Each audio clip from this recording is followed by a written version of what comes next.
Il vento e movimento. Il vento è un musicista che crea la sua personale sinfonia e fa danzare le stagioni.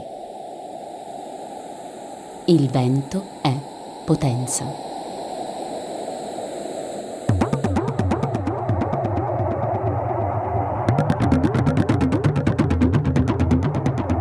Il vento è un artista che scolpisce i suoi capricci nel paesaggio.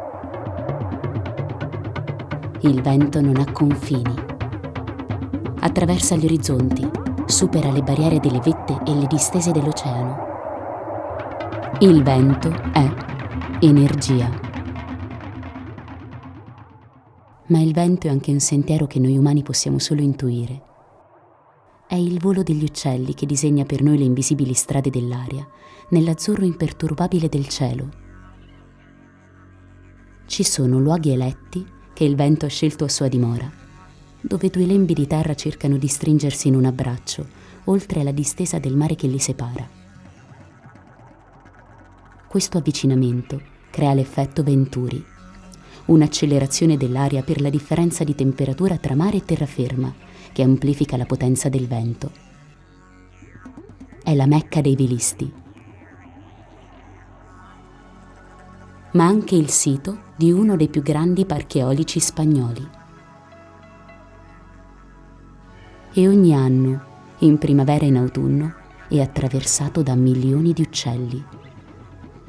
È il più importante corridoio migratorio d'Europa, il Parco Nazionale dello Stretto. Pues el Parque del Estrecho se fundó en 2003, hace ahora precisamente... Fondato nel 2003, il parco ha compiuto appena i suoi primi 10 anni. È davvero molto giovane, istituito con estremo ritardo se si considera il valore ambientale strategico della zona. È il più importante passo migratorio di tutto il Mediterraneo. Solo 14 chilometri di mare separano l'Europa dall'Africa, la distanza più corta tra i due continenti. E da questo breve salto transitano tutti gli uccelli migratori diretti agli stati del nord e del centro, tra i 40 e i 60 milioni di esemplari, 2 volte l'anno, da febbraio a giugno e da settembre a novembre.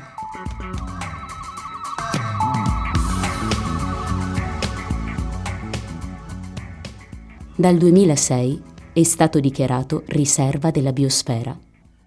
Sopra lo stretto volano i grandi veleggiatori, come gli avvoltoi e le aquile, comprese le specie rare, come il biancone o il capovaccaio, ma anche i piccoli passeriformi come la rondine, capaci di percorrere 10.000 chilometri tra la zona di svernamento oltre il Sahara, nel sud dell'Africa, e le zone umide in tutta Europa, dove costruisce i suoi nidi di fango. Tutti i viaggiatori alati si riuniscono in questa sorta di imbuto naturale per superare il tratto di mare nella distanza più breve possibile.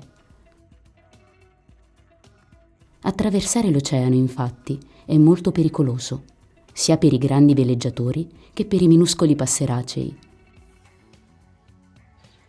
Cogen las térmicas, el aire caliente che si eleva della tierra. In mare, infatti, non ci sono termiche, quelle correnti calde che salgono vorticando verso l'alto, indispensabili per prendere quota e lasciarsi scivolare per lunghissime planate.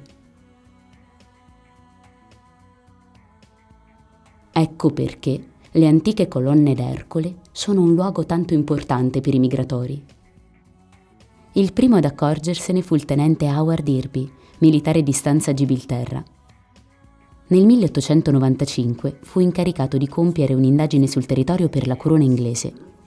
El primer tratado de ornitología que se conoce en la zona, que esto es un facsímil del original, lo hizo un militar, che è il signor Howard Irby. Rimase così colpito dall'impressionante numero di uccelli che solcava i cieli della colonia che pubblicò il primo trattato di birdwatching. Si appassionò soprattutto alle cicogne, che si radunavano in migliaia di esemplari per attraversare lo stretto e riposarsi nelle lagune salmastre.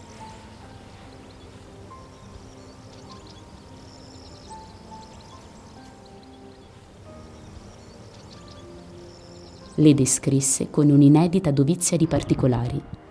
Un grande passo avanti, da quando i primi appassionati di ornitologia ipotizzarono le rotte migratorie degli uccelli, ritrovando in Danimarca una cicogna ferita da una freccia africana. Per secoli, però, la zona fu appannaggio di cacciatori e persino bracconieri di frodo. Fortunatamente, sin dal 1989, tutta la zona a nord della costa fu dichiarata Parco Naturale dell'Osa al Cornucales, per proteggere la più grande foresta di querce da sughero d'Europa.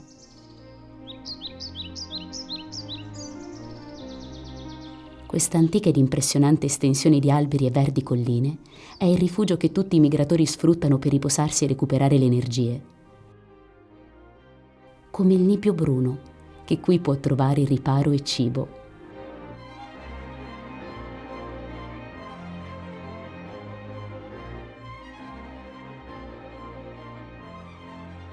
Tutte le coppie nidificanti in Europa occidentale passano di qui, viaggiando dal Senegal o dal Sudafrica ai loro areali di riproduzione in Spagna, Francia, Paesi Bassi, Germania e Inghilterra.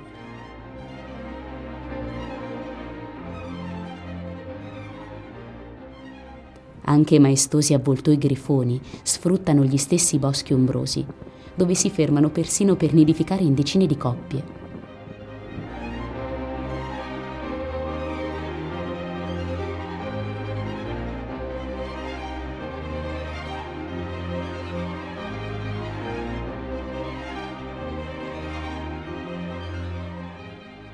Un ecosistema fondamentale non solo di bosco, ma anche di pascolo.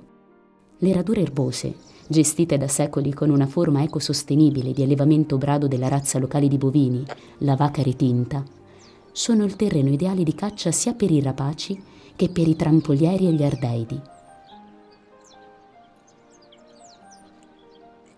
Un paradiso per i curiosi guardabuoi che condividono i prati fioriti con le mucche.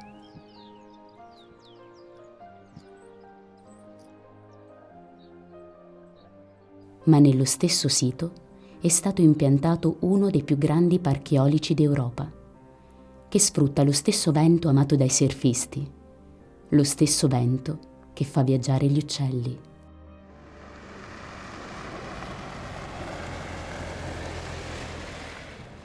Quanto può essere pericolosa per l'avifauna questa convivenza? Aquí podéis osservar el área del estrecho.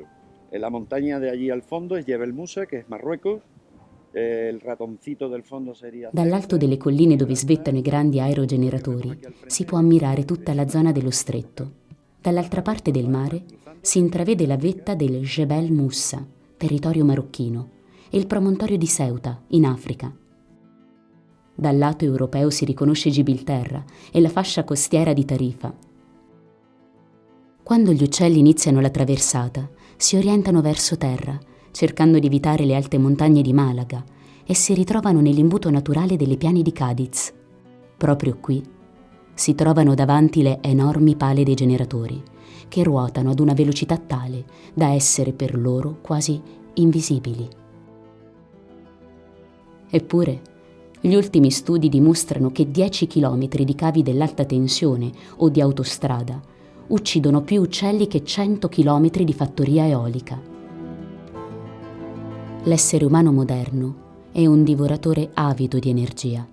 Non possiamo farne a meno, ma dobbiamo scegliere come produrla o ne pagheremo le conseguenze. Le alternative all'eolico sono spesso una piaga peggiore. Dobbiamo cercare le soluzioni che limitano i danni. È stato proposto, ad esempio, di spostare le pale eoliche in mezzo al mare, ma il progetto è molto controverso. Mentre le migrazioni terrestri sono state abbondantemente studiate, infatti, ancora non si conoscono a fondo le migrazioni degli uccelli marini, che si spostano tra il Mediterraneo e l'Atlantico al cambio di stagione. Come le sule, che si possono ammirare nei loro tuffi spettacolari nel golfo di Algeciras solo in inverno, quando la pesca sotto costa è più facile che in pieno oceano. Ci sono però anche altre alternative. È possibile limitare l'impatto degli aerogeneratori studiando con attenzione dove collocarli. Non tutti i siti, infatti, hanno lo stesso rischio di collisione. È stato dimostrato che la posizione di alcune pale è più problematica di altre che invece non rappresentano un pericolo. Per questo, il gruppo di ricerca dell'azienda Torsa, in collaborazione con la società Ornitour, sta portando avanti un innovativo progetto di vigilanza. Ogni giorno, una coppia di ricercatori si alterna nei siti di osservazione sulla Sierra per valutare i rischi di impatto di ogni singolo generatore. Quando avvistano una possibilità di collisione, possono spegnere per qualche minuto le pale di un solo mulino, per poi riattivarlo appena l'animale si è spostato. Pochi secondi di immobilità che fanno la differenza, con una perdita di produttività per la compagnia elettrica davvero minima. Aquí estamos trabajando con un sistema doble de radares marinos. Se trata de un radar vertical y otro radar horizontal. Nel progetto Torsa si sta lavorando con un sistema di radar marini per controllare tutta l'area dello stretto e fare in modo che la vigilanza ambientale non sia più effettuata solo dai ricercatori armati di binocolo, ma divenga computerizzata. Per alcuni anni è stato insegnato al software a riconoscere gli uccelli.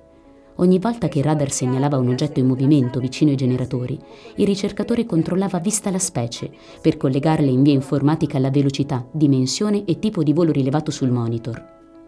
Oggi è possibile che sia il radar stesso, quando avverte un pericolo di impatto, a spegnere i mulini.